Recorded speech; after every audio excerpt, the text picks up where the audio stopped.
I do think the press needs to start recognizing the value of better reporting on environmental issues as well as promoting these issues. Project coordinator and editor of the Cropper Foundation's Caribbean News Network, Terrell Gittins, says in trying to report on the environmental impact of some industries, journalists may come under attack by those adding to the environmental crisis.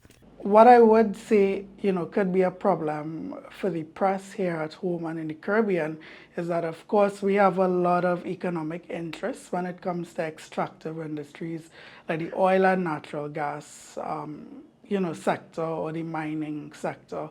And sometimes reporting on some of the, I wouldn't say bad actors, but some of the bad practices in those sectors and industries may not be in the best economic interests of countries or even, private businesses.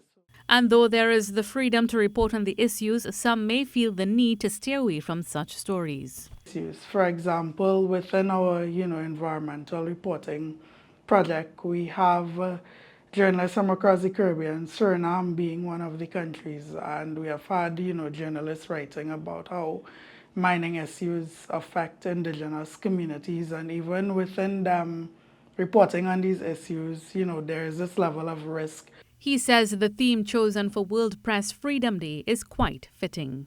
Over the past several years, the region, as well as Trinidad and Tobago, have experienced exceptional weather events, be it extreme hurricanes or extreme drought.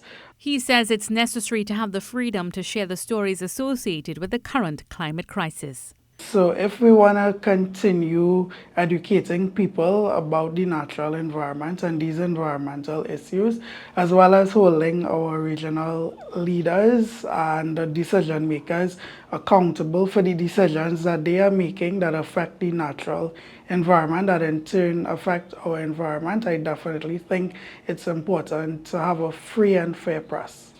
To offer some protection for journalists, a treaty under the UN known as the Escazú Agreement was adopted in 2018. It is formally known as the Regional Agreement on Access to Information, Public Participation and Justice in Environmental Matters in Latin America and the Caribbean.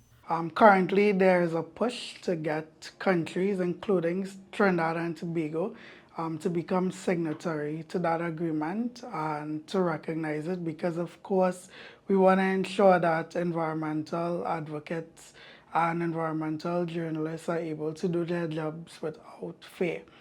According to the UN, misinformation about environmental issues can lead to a lack of public and political support for climate action, effective policies, and the protection of vulnerable communities affected by climate change.